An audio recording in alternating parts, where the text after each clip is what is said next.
I guess I feel like Lemoyne, it seems like it's kind of a bedroom community. I know my wife works at the Jackson Lab. We've got some friends that work down there, and people work in Ellsworth.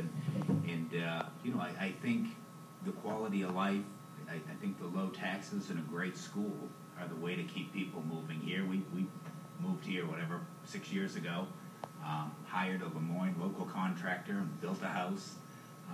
And we could have lived anywhere.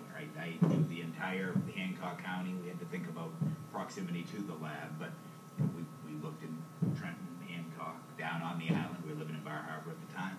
There was something that was just cool about Lemoyne. It was a nice mix of being able to go out, and not only enjoy the state park and Lemoyne Beach and some of that, but there were snowmobile trails and ATV trails, and I think that we've got a great thing here.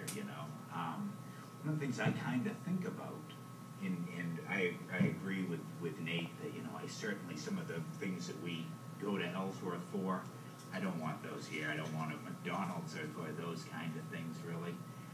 But I do think about the amount of money that we're exporting to just to Ellsworth.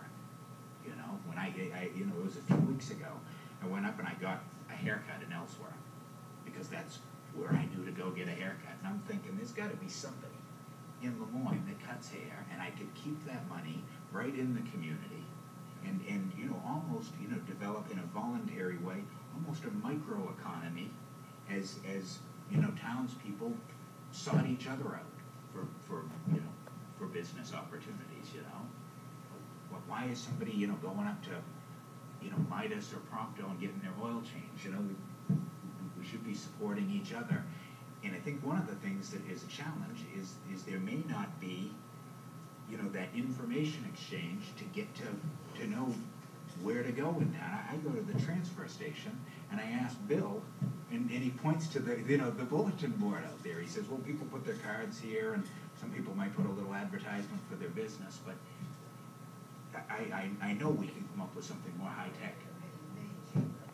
Yeah, and again, not beating anybody over the head, but I think that we all feel like we're on the same team. We have this sense of community, and let's just make it easier, to find each other when it comes to spending some money or whatever it is, hauling in some dirt or whatever,